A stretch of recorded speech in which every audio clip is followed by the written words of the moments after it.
Hello Reformers, and welcome back to Prophecy of Pendor. Now, as you can see, we have travelled from Laria, where I have actually been taking quite a few Knights of the Ebony Gauntlet into our army and training them up rather nicely. And as you can see right here, we have a rather sizable amount of them, 164. That is not as many as I would actually like, because obviously we need a hell of a lot of units to take on the Noldor Castle eventually, but these are just the preliminary amount that I am going to use to defeat the Jatu armies, the various ones that we will be able to see soon enough. So let us actually take a look here at our victory progress. As you can see, the Jatu are overwhelming. Everything else is either obliterated or destroyed, so we are very, very good with that. And I don't think we actually have to worry about the snake cult, because they do actually say they are obliterated. So it seems as though you only have to defeat them once and get that status, and then everything is okay. So we have to defeat 3 Jatu armies. So I would assume the next few episodes you will see will be Jatu battles. So let us get on with it and hopefully chase down the Jatu army in question right here. I believe this is one of the smallest ones, so hopefully we will defeat them rather quickly. Jatu! Our lances are sharp, our arms are strong. Fear us and perish. No, I don't think that's going to happen, do you? Make peace with your gods while you still can. And we have a rather even balance here. We have 489 against their 472. So let us now see how it goes. And oh my, okay, oh yes, I remember. Okay, Jatu have a lot of horses, so hopefully, seeing as we are actually standing in the trees here, we will have a rather sufficient shield. Although my Knights of the Ebony Gauntlet are deciding that it would be a really good idea to walk closer to them, so I'm actually going to tell them to hold position back here, hopefully. And it appears they're actually doing a not bad job at picking off a few of their units, although they are mainly lower levels at the moment. And okay, so I guess we are now going to charge in, because this guy thought it would be a great idea to charge first. Take him down, thank you very much. And now let us go. Charge in before they have a chance to use their lances against us. That is my main logic on this, but that could be wrong. You never know. Oh my, okay, there we go. We actually did not bad, although we did take a very severe hit from one of their lances and, oh, one of their bows as well. But let's hope that our Knights of the Ebony Gauntlet can do a really good job. And, oh, not like our Empire Immortals, they are actually getting taken out, unfortunately. But no deaths so far,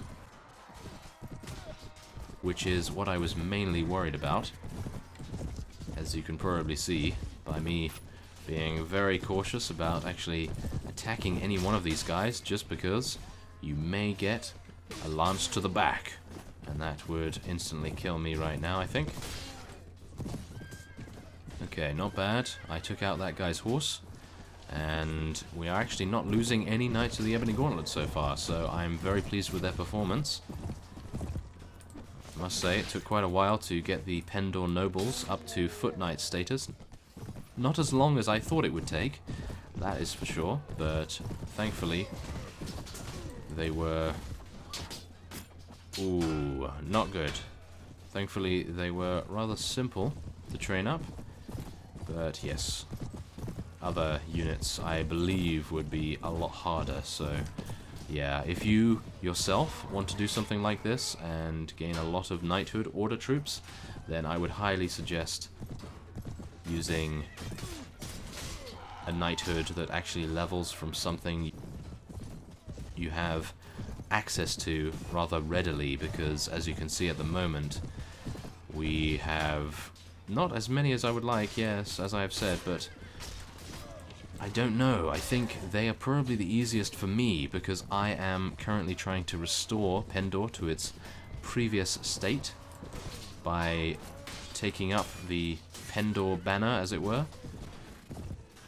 Because I believe once you start your faction, it gives you a choice between whether you want to pursue justice for... ow, that's exactly what I mean. Couch lance damage, 85. Now that is exactly the reason why I was being rather cautious and staying at the back. But unfortunately that did not seem to do us any favors. So we're going to have to wait for the next round. Fortunately we seem to be doing quite well.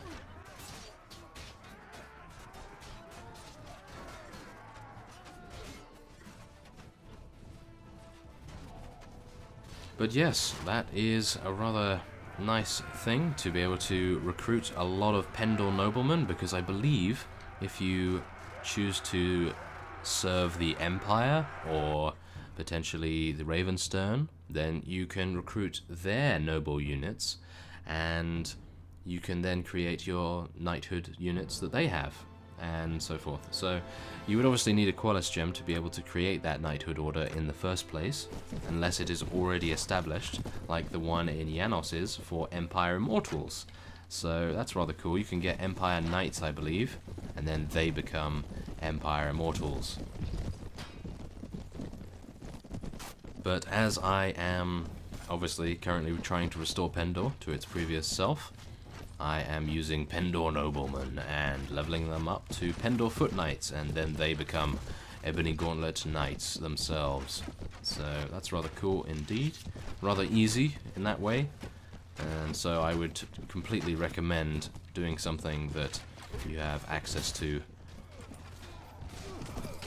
Otherwise it's going to be very difficult indeed, and as you can see they actually charged us without us charging them, which is actually hurting us in that way.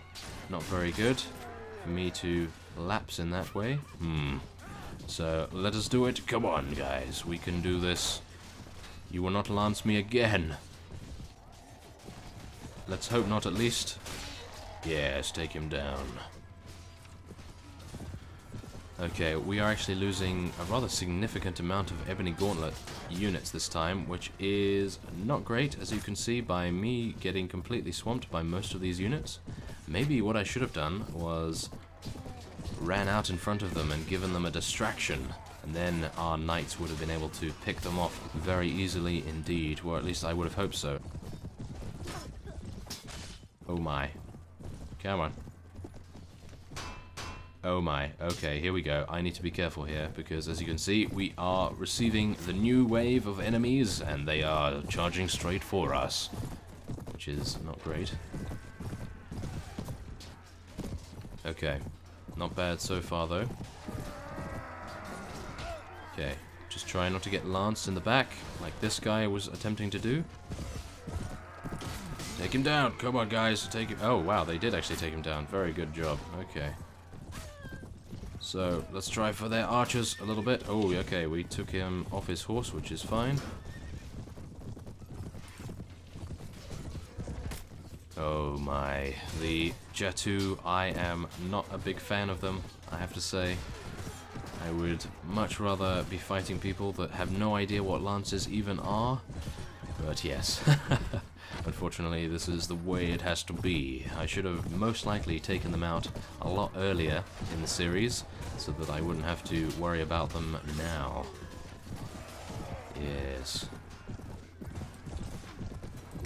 Also, by the way, before I started recording, while I was finishing up the levels and sorting out my army composition, I was actually awarded 2 achievements.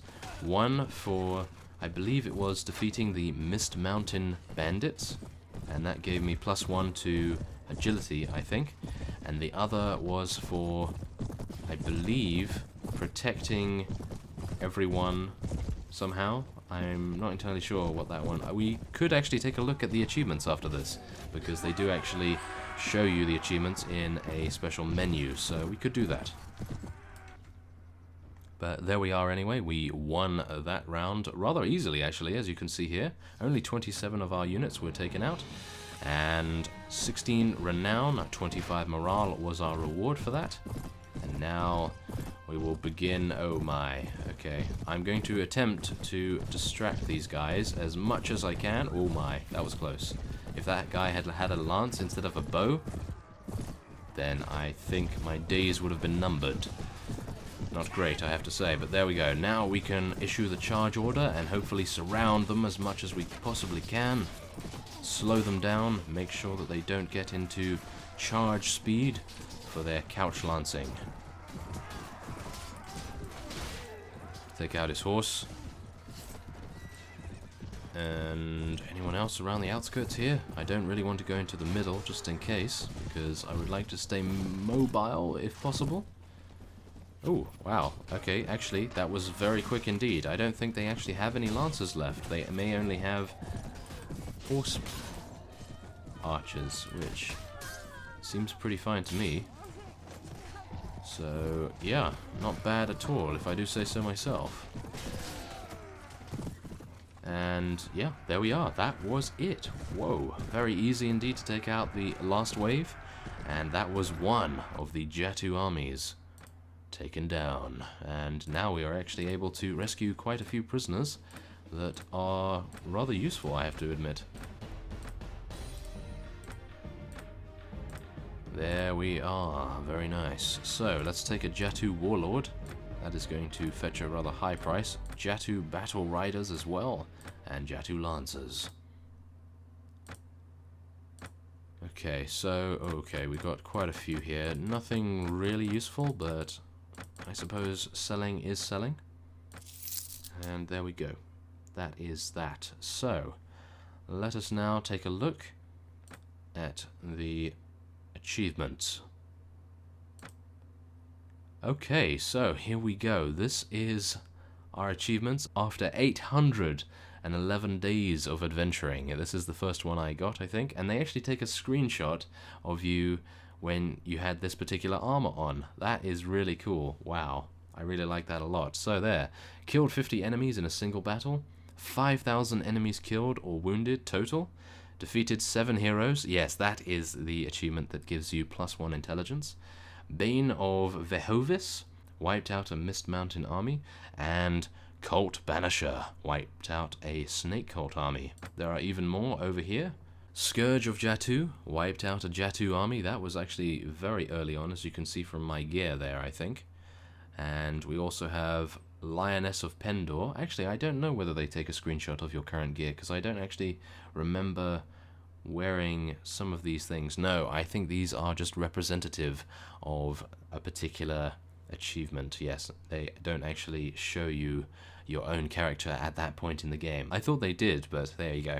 They obviously don't. So yes, we have wiped out a Jatu army, a heretic army. We've gained 7,500 renown. We have declared a sovereign kingdom, of course, Suni Magni itself. We have completed 30 quests. And I believe that is actually it. They are all of the achievements I have actually completed after 811 days. Amazing!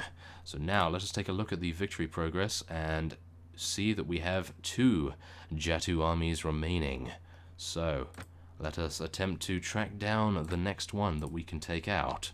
Oh yes, let's do it. But before that, I think we may want to actually rest up. Yes, that may be a good idea, actually. So I think I'll head back to Laria. We will rest for a little while, and there is a Jatu army, so at least we have located the next one we are going to take on. They have 201 Jatu Lancers, 81 Battle Riders. That is going to be a very serious battle indeed. So, let us now head back. Oh my goodness.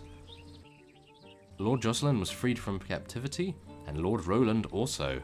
Aha. I had no idea they were taken prisoner, but there we are anyway. Okay, so let's get into Laria. We will rest up. And so, I think I will end this episode off here. So, next time on Prophecy of Pendor, we will be heading after the next Jatu army. And so, I thank you for watching, and I will see you next time.